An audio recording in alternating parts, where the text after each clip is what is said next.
확신하기만 하면 아버지께 영광이 되게 하고 구원받게 하셨느니라.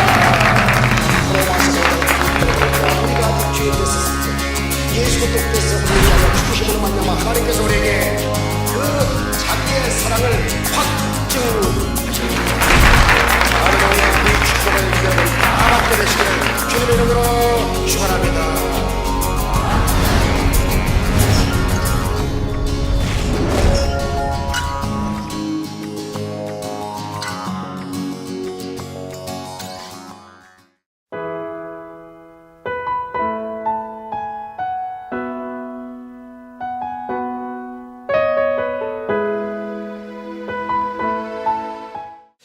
저는 오늘 여러분들과 함께 마가복음 8장 34절로 38절의 말씀을 통하여 예수님의 참 제자의 삶이라고 하는 제목으로 잠시 말씀을 드리겠습니다.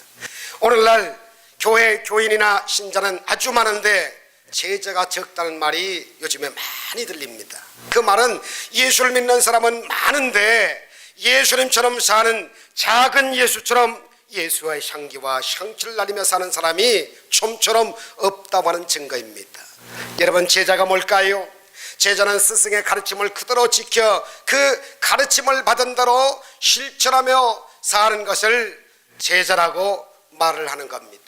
여러분, 우리 일생일 때 가장 위대한 스승, 최고의 구세주, 모든 신들 중에 신 되시고 주의 주가 되시고 크고 능하시고 하늘과 땅과 세계와 가운데 사람을 창조하시고 사람을 살리기도 하시고 죽이기도 하시고 높이기도 하시고 낮추기도 하시고 부하게도 하시고 가난하게도 하시고 사람의 영혼을 천국에 올리기도 하고 음부에 내리기도 하는 절대 주권자 만왕의 왕 만주의 주 거룩하신 아버지가 우리의 구세주가 되시면서 스승이 되시기 때문에 그분만 잘 따라간다고 하면 저와 여러분들은 죄인은 의인으로 바뀔 것이요, 여러분이요 죽는 자는 사는 것으로 바뀔 것이요, 여러분이요 저주는 축복으로 바뀔 것이요, 안 되는 것은 되는 역사가 임할 것이요, 넘어진 사람이 일어나게 만들어주시고 불행한 것이 행복으로 바뀐다는 것을 믿으시기를 주님의 이름으로 축원합니다.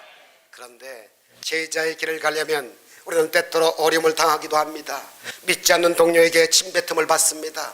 핍박을 받습니다. 환난의 골짜기를 통과하기도 합니다. 그러나 영적으로 볼 때는 영광의 길이요 축복의 길이요 그리고 은혜의 길인 줄로 믿습니다. 여러분 모두가 예수님을 따라가는 참 제자의 삶을 삶으로 말미암아 여러분 저와 여러분 까닭에 이 수많은 영혼들이 구원받고요 갈 곳 몰라 방황하는 사람들이 예수로 사는 저와 여러분들, 작은 예수가 되어서 정말 스승 되시는 예수님을 잘 따름으로 말미암아서 위대한 많은 사람을 주께로 인도하여 영혼이 잘됨 같이 범사에 잘되며 강건한 위대한 복을 받는 여러분들 다 되어지기를 주님의 이름으로 축원합니다. 어떻게 해야 참 제자가 될 수 있을까요? 오늘 성경 본문을 통해서 4가지를 간단히 말씀드리겠습니다. 첫째로 우리는 예수님을 따르는 삶을 살아야 제자의 삶을 사는 겁니다. 오늘 본문 마가복음 8장 34절을 보니까 무리와 제자들을 불러 이르시되 누구든지 나를 따라오려거든 자기를 부인하고 자기 십자가를 지고 나를 따를 것이니라. 이 세상 모든 사람들이 세상의 부귀와 영화와 권세 그리고 그 자신의 성공적인 목표를 위해서 아주 몸부림을 치며 달려가고 있습니다. 우리는 지금 무엇을 따라가고 있습니까? 세상 사람들과 똑같이 세상의 부귀를 영화를 따라가서는 안 됩니다. 돈 따라가면 여러분이 돈이 날 살려줄 것 같지만 여러분 돈 사랑함이 일만하게 뿌리라고 한 것처럼 돈을 좋아하는 건 어쩔 수 없어요. 그러나 돈이 매사 인생을 해결시켜주고 돈이 인생을 성공시키다고 생각하면 돈 따라가다가 돈과 함께 돌아버리고 돈이 떨어질 때 인생도 떨어지고 패가망실 당할 경우가 얼마나 많은지 몰라요. 명예도 좋습니다. 권세도 좋습니다. 그러나 그것이 궁극적으로 내 인생을 행복하게 만들고 편안하게 만들고 정말 인생사에 성공적인 삶을 살기를 못합니다. 1978년 11월 18일입니다. 남미 가야나 밀림에서 자그마치 914명이 한날 한시에 독약을 먹고 다 죽었어요. 왜 그러냐? 그 인민사원의 짐 존스라고 하는 잘못된 이단의 교주를 따라갔기 때문입니다. 미국 인디애나 주에서 시작해서 자기를 따르는 추종자들을 남미까지 다 따르게 하고 추종자들을 데리고 남미까지 내려가서 일시에 독약을 먹고 우리는 죽자, 그러면 천국에 간다. 이 어마어마한 잘못된 신앙 때문에, 이단 때문에 다 죽음을 당한 것입니다. 이단 교주를 따라가서 그들이 다 망했어요. 우리 한국에도 자칭 예수씨라고 하는 사람이 여러분 50명 이상이 나왔어요.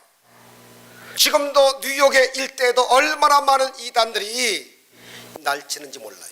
어떤 사람은 자기가 보혜사래요. 특별히 신천지 이만희 씨 같은 사람은, 그 사람은 왜 또 이름이 이만희야? 나는 이만호고. 형제 절대 아닙니다. 우리하고 본도 달라요. 자기가 자칭 보혜사래요. 보혜사가 누구시죠? 성령님이 보혜사시거든요. 그래서 사람들을 미혹합니다. 보혜사의 음성을 들으라는 거예요. 여러분, 보혜사 음성은 성경을 통해서 듣는 겁니다. 절대로 세상의 음성에 유혹에 귀 기울이지 말고 사람을 따라가지 말고 믿음의 주여 온전케 하시니신 예수 그리스도만 따라가는 여러분 되시기를 주 이름으로 축원합니다. 예수님의 참된 제자는 스승 대신 예수님만 바라보고 믿고 의지하고 따라가는 사람들이 예수님의 참 제자인 것입니다. 그러므로 예수님께서 자신을 못 박는 사람들을 용서하신 것 같이 우리를 핍박하는 사람들을, 우리를 뒤에서 헐뜯고 모함하는 사람들을 다 용서해 줘야 돼요. 사랑해 줘야 돼요. 왜? 예수님께서 용서하셨기 때문에. 예수님께서 온유와 겸손의 모습으로 사신 것처럼 여러분들도 이제는 예수 믿고 나서 강한 성격을 다 내려놓고 온유해야 합니다. 덕을 끼쳐야 됩니다. 남을 나보다 낮게 여겨야 됩니다. 여러분, 겸손의 모습으로 사신 것처럼, 예수님께서 그렇게 하신 것처럼 저와 여러분도 이제는 예수님을 믿고 나서 강한 성격을 여러분 내려놓고 온유와 겸손의 옷을 입고 예수님의 제자로 살아가실 때 하나님이 너무 영광 받으시고, 그 작은 예수로 사는 그 모습을 보고, 그렇게 따라가는 모습을 보고 영혼이 잘 뜸같이 범사에 잘 뜨며 강건한 위대한 복을 받게 됩니다. 우리는 모두가 대접받기를 원하고 섬김받기를 원해요. 그런데 예수님은 그렇지 않습니다. 마지막 만찬의 자리까지 제자들의 발을 씻기시면서 섬김의 본을 보이셨습니다. 너희가 섬김을 받으려고 온 것이 아니다. 내가 섬김을 받으려고 온 것이 아니라 섬기러 왔다. 대접을 받고자 하는 대로 너희가 먼저 대접을 하라. 그러므로 섬기며 살기를 원합니다. 우리 주위에 가난하고 불쌍하고 병들고 문제있고 우리보다 배우지 못하고 가진 것이 없는 사람들을 예수님의 사랑으로 섬기면서 살기를 원합니다. 그때 주님의 은혜가 임한다, 그 말인 것입니다. 할렐루야. 우리는 어른들을 섬겨야 됩니다. 여러분, 고아와 과부를 섬겨야 됩니다. 갈 곳 몰라 방황하는 사람을 섬겨야 됩니다. 정말 끈이를 정말 이어가지 못하는 할아버지 할머니들을 섬겨야 됩니다. 우리 교회 엘림센터가 있다는 것은 정말 축복 중에 축복입니다. 할렐루야. 왜 그래요? 예수님 정신 가지고 자꾸 섬기라고 하는데 섬길 수 있도록 도와주시니 얼마나 감사하냐 그 말이에요. 오직 참 구세주 예수님만 따라가는 여러분 되시기를 바라맙습니다. 거기에 참된 성공이 있어요. 참된 행복이 그곳에 있습니다. 참된 평안함이, 참된 안식이 예수님 따라가다 보니까 예수님 안에 있더라 그 말입니다. 이 염려와 근심과 걱정과 불안과 초조함은 마치 바람의 구름이 지나가는 것처럼 다 지나가 버리고 여러분 마음속에 평강과 기쁨과 소망과 사랑이 막 넘쳐나게 되셔서 여러분 삶을 천국으로 바꾸시기를 주 이름으로 축원합니다. 그럽시다. 섬김 스타가 될 때 천국을 갔습니다. 할렐루야. 그러므로 예수님의 참된 제자가 되어서 믿음의 전진 또 전진을 하여 하나님께 영광 돌리는 여러분들 되시기를 바라맙습니다. 사랑의 하나님 아버지, 이제 예수 믿고 예수님의 참 제자로 살아가게 하여 주시옵소서. 기도의 제목을 삼으셔야 합니다. 두 번째로, 예수님의 제자의 삶을 살기 위해서는 날마다 자기를 부인해야 된다고 하는 사실입니다. 나 자신을 부인하며 살아야 돼요. 오늘 마가복음 8장 34절에 보니까 자기를 부인하고 자기 십자가를 지고 나를 따를 것이니라. 할렐루야. 자기를 부인한다고 하는 것은 내가 아무것도 아님을 고백해야 됩니다. 내 자신을 내려놓고 나를 포기하라 그 말입니다. 그런데 사람들은 굉장히 자기 중심적이에요. 늘 자기가 원하는 일을 하고 자기 뜻대로 모든 것이 되기를 얼마나 바라고 원하는지 몰라요. 얼마나 자기 중심적인지요. 여러분, 단체 사진을 찍잖아요. 단체 사진을 찍어서 거의 사진이 다 잘 나와서 선명하고 앞이나 뒤나 아주 선명하게 잘 나와서 모든 사람이 다 참 사진 잘 나왔다 그렇게 말하는데, 자기가 눈을 감았다든지 고개를 숙였다든지 그렇게 됐을 때 이 사진 나빠, 이 사진을 아주 제일 못 찍은 거야, 그렇게 말합니다. 야, 사진 정말 잘못 찍었다. 왜 그럴까요? 자기 중심으로 자기에게 포커스를 두었기 때문에. 여러분, 딴 사람이 다 잘 나와서도 자기가 여러분 티가 되고 눈을 감았으면 잘못 찍은 거래. 야, 잘 찍었다, 잘 찍었어. 어떤 사람은요, 앞에 있는 자기는 잘 나왔어요. 근데 뒤가 뿌여요. 그런데 자기 중심이니까, 자기가 잘 나왔으니까 이 사진 진짜 잘 나왔다 그렇게 말합니다. 왜 그래요? 자기 중심적인 삶을 살기 때문에 그런 판단을 내리는 겁니다. 우리가 제자가 되려갈 때, 예수님의 제자가 되어서 주님의 일을 할 때 가장 큰 장애물이 뭐냐? 내 자신이에요. 그러니까 우리가 참된 제자가 되려면 우리의 가진 전체를 다 내려놔야 된다는 겁니다. 예수님의 뜻, 예수님의 계획, 예수님의 영광을 위해서 살아가야 된다 그 말입니다. 예수님, 나는 아무것도 아닙니다. 주님만이 나의 모든 것이 되십니다. 이렇게 고백해야 됩니다. 할렐루야. 아프가니스탄에서 예수님을 믿고 이슬람 교도가 되었다가 기독교인이 되어서 사형 직전까지 갔던 압둘 나흐만이라고 하는 사람이 있습니다. 이 사람은 99%가 이 나라는 무슬람입니다. 태어나면 무조건 다 무슬람이에요. 그래서 이 압둘 나흐만도 철저한 이슬람교도 무슬람이었습니다. 그가 파키스탄에 내려가서 난민을 돕다가 기독교 단체에서 봉사를 하는데 얼마나 예수 사랑 가지고 그 난민들을 잘 보살피고 약 발라주고 볼을 비비고 먹을 것을 주는 그 기독인들을 보고 감동을 크게 받았어요. 회개하고 예수님을 영접합니다. 그런데 기독교인이 되는 사람은 사형에 처하거든요. 아프가니스탄이었습니다. 그래서 그가 독일로 가서 그 하다가 자기 딸들을 데려오기 위해서 아프가니스탄에 들어갔는데, 큰 딸이 14살, 그 아래 딸이 13살인데 애들을 못 만나게 해줘요, 정부에서. 그리고 경찰에 신고했어요. 기독교를 포기하지 않으면 이제 사형장에서 죽음을 당할 수밖에 없게 되었어요. 그는 이렇게 고백합니다. 나는 이교도도 아니고 도망자도 아니다. 나는 기독교일 뿐이다. 기독교인이다. 그들이 나를 처형하기 원한다면 이를 받아들이겠다. 내가 예수님을 믿기 때문에 죽어야 한다면 기꺼이 예수님을 위해서 죽겠다.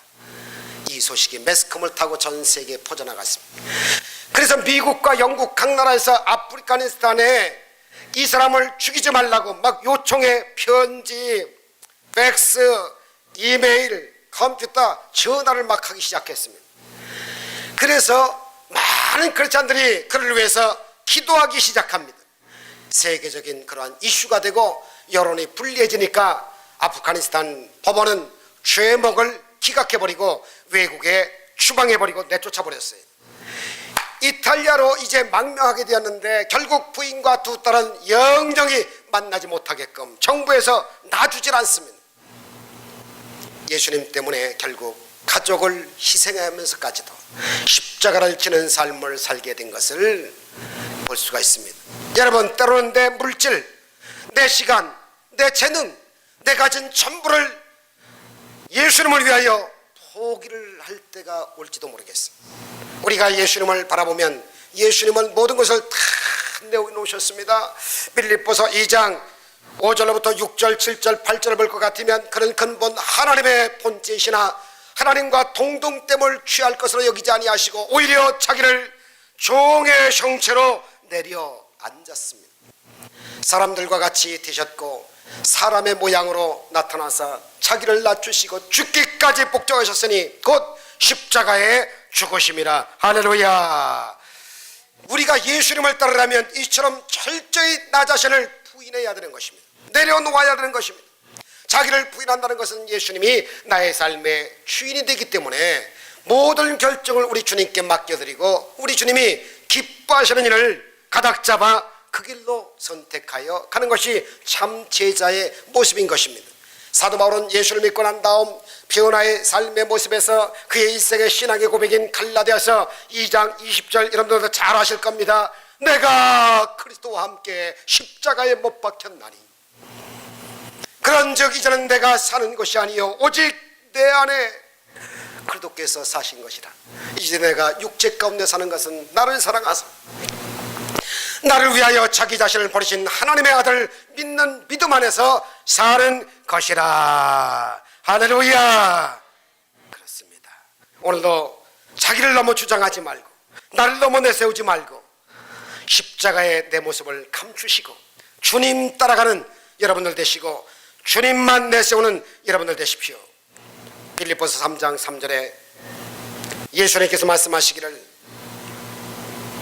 성령으로 봉사하는 사람은 자기 육체를 신뢰하지 아니하고 그리고 나를 자랑하지 아니하고 오직 하나님만을 자랑하고 그분만을 신뢰하고 그분만을 높이면서 봉사하는 것이 참 할례당의 봉사라고 말씀하셨습니다. 세 번째로 우리 참된 예수님의 제자의 삶을 살기 위해서는 자기의 십자가를 져야 된다는 겁니다. 그럽시다. 내 십자가를 던지지 말고 내려놓지 말고 내가 지자. 누가복음 9장 23절에 보니까 또 우리에게 이르시되 아무든지 나를 따라오려거든 자기를 부인하고 날마다 제 십자가를 지고 나를 쫓을 것이니라. 누가복음 9장 23절에는 따라합시다. 날마다라는 말이 있어요. 그런데 날마다 순간마다 십자가를 지라고 하는 것은 시간 분초초가 지나가고 침상길 동안도 놓지 않으시고 권증하시고 살아계신 하나님께 날마다 순간마다 십자가를 지라고 하는 그 시간을 희생하라. 물질을 희생하라. 때때로 핍박을 당하고 어려운 일을 당하지만은 십자가를 지고 나아갈 때 은혜가 임한다라고 하는 것입니다. 여러분 누구나 십자가를 지고 있어요. 가정에서 지고 있는 십자가가 다 있어요. 어떤 분이 목사님 제가 엉겹결에 결혼했거든요. 살다 보니 도저히 성격이 안 맞아서 못 살겠어요. 목사님이 보증 쓰시고 나 이혼하게 해주세요. 그런 분도 계셔요. 그래서 제가 요즘에 눈을 떠보니 진짜로 마음에 맞는 사람이 있거든요. 목사님. 그래서 제가 새 사람하고 꿈을 이루려고 하는데 기도해 주세요. 이런 젊은이도 있어요. 이분은 십자가를 몰라서 그래요. 원래 결혼이 맞지 않는 사람끼리 만나가지고 맞춰 사는 거예요. 오늘 333에 대한 말씀을 제가 들었는데 3주 정도 만나서 3개월 정도 사귀다가 30년 정도 사는데 30년 살아갈 때는 용서하면서 사는 거지 짜릿한 날마다 껴안고 포옹하며 살아가면서 30년 사는 사람은 한 명도 없다는 겁니다. 여러분 그냥 용서하며 사는 거예요. 뜻이 안 맞고 마음이 안 맞아도 그냥 붙잡고 용서하며 아끼며 여러분 맞춰 사는 거예요. 옆에 사람한테 결혼 생활은 맞춰 사는 겁니다. 시작. 결혼 생활은 그냥 맞춰 사는 겁니다. 맞춰 살아요. 그래서 원래 맞지 않는 것이 결혼인데 맞춰 사는 거라고요. 십자가예요. 결혼하는 날부터 십자가를 걸머친 거예요. 그런데 십자가를 지지 않으려고 그러고 내가 그때 잘못 보고 이제 눈이 그때 비틀어졌나 보다. 그때 내가 뭔가 콩깍지가 씌어졌나 보다. 내가 그때 바보야. 정말 내가 이런 사람을 만나야 되는데 저 사람을 만나서 내가 이 꼴이 이 모양이야. 절대 그러지 마세요. 십자가입니다. 십자가를 져야 돼. 때때로 남편이, 때때로 아내가, 때때로 부모님이, 때때로 자식이 십자가 될 수 있어요. 여러분, 갑자기 애가 돌변해가지고요, 확 반항적이 되고 삐뚤어가지고요, 나쁜 친구 사귀고 세상에 빠져서 부모님의 마음을 걱정시키면 그게 십자가예요. 여러분, 그 십자가를 달게 지고 가셔야지. 죄를 졌다 해가지고 그때마다 잘라버린다고 하면 한 사람도 살아남을 사람이 없어. 내려놓지 마세요. 여러분이 감당할 만한 그 십자가를 지고 가는 겁니다. 직장에서도 십자가를 져야 돼요. 왜? 예수 믿는다고 혼자 예수 믿고 회식하는데 가서 술 마시고 앉아서, 술 안 마시고 앉아서 콜라만 홀짝홀짝 마시는 거, 이거 핍박받는 십자가이다. 또 교회에서 주님의 일을 하다가 억울하게 미움을 받는 거, 핍박을 받을 수도 있어요. 욕 먹을 수도 있어요. 수욕으로 배가 불러요. 침뱉음을 당해요. 십자가입니다. 혼자서만 잘 나간다고 뒤에 사람이 시기해서 나에게 상처를 줄 때가 있어요. 여러분, 십자가를 지세요. 힘들다고 무겁다고 내려놓고 도망가지 마시고요, 묵묵히 예수님처럼 십자가를 지고 죽기까지 6시간을 버티면서 저들이 알지 못하여 저로 하오니 저들의 죄를 용서해 주세요 하나님. 이게 십자가 지는 예수님의 자세예요. 여러분, 십자가를 지시기 바랍니다. 할렐루야. 죽음의 자리까지 가시기 바랍니다. 우리가 예수님의 제자가 되기 때문에 그 길을 가야 되는 겁니다. 가정에 희생되는 그러한 일이 있게 될지라도 십자가를 지고 가야 되는 겁니다. 교회에 대한 십자가, 구역에 대한 십자가, 구역장님이 십자가 질 일이 얼마나 큽니까? 이 마가복음이 기록할 당시는 로마 제국이 그 믿는 사람은 핍박할 때입니다. 그렇기 때문에 로마 제국의 그 핍박으로 인해서 가족과 직장과 그리고 생명까지 포기해야 할 때가 있었어요.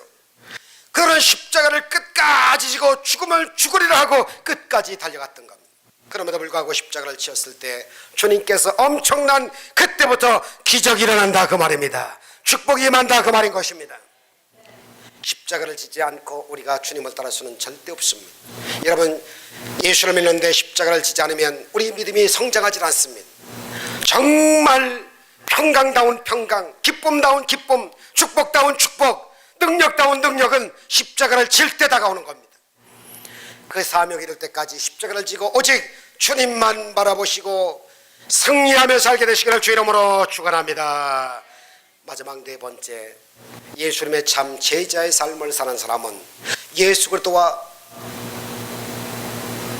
복음을 위하여 생명까지도 내놓는 사람이 예수님의 참 제자인 것입니다. 오늘 본문의 마가복음 8장 35절을 보니까 누구든지 자기 목숨을 구원코자 하면 잃을 것이요 누구든지 나와 복음을 위하여 자기 목숨을 잃으면 구원되리라. 할렐루야. 목숨을 잃는다는 것을 표현했어요. 생명을 바치기까지 나의 모든 것 다 바쳐서 주님을 섬기기 원합니다. 그러면요, 자유함이 있어요.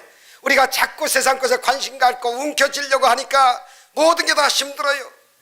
여러분, 제자의 삶을 살아갈 때 우리는 위대한 주님 안에서의 승리를 얻을 수가 있다 그 말입니다. 프랑스에 가면 광야 박물관이라고 있거든요. 이 광야 박물관에 가면 18세기 프랑스에 있었던 개신교에 대한 극심한 박해를 피해서 성도들이 들로 도망가고 산으로 도망가서 모여가지고 혹은 굴에 들어가서 예배드리던 그 역사적인 현장과 유물을 전하기 위해서 만든 박물관이 프랑스 광야 박물관이라고 하는 것입니다. 당시에 프랑스 정권이 모든 개신 개혁교회를 박해했습니다. 천주교 판도거든요. 그래서 개신교회를 막 핍박했습니다. 예배를 금지시켰습니다. 참석한 신자들을 붙들어가지고 여러분 화로불에 찢었어요.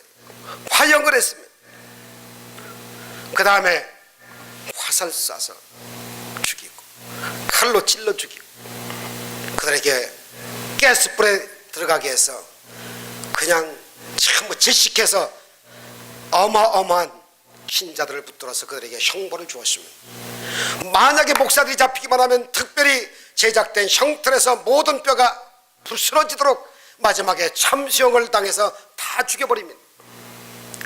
여자들은 탈출이 불가능한 저 높은 망대 탑, 그 감옥에 갇혀서 수십 년을 추위와 굶주림 속에 살다가 조용조용히 죽어가게 만들었습니다.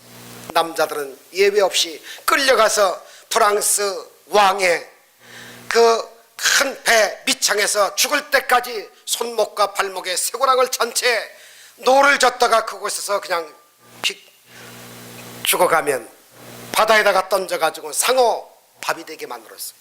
그런데 그 광야 박물관에 많은 전시물 가운데 유난히 눈길이 집중되고 시선이 집중되는 그러한 전시물이 하나가 있는데, 그 왕이나 정권 잡은 사람들이 몰고 가다가 파손된 그 노예선에서 나온 조그만 나무 판때기가 하나 있습니다. 거기에 피골이 상접한 한 사람이 노를 젓는 그러한 모습이 그려져 있습니다. 그의 손과 발목에는 쇠고랑이 채워져 있습니다. 눈은 쏙 들어가고 이 강대뼈는 푹 나왔고 머리는 산발이 되고 땀이 흐르는 그러한 모습입니다.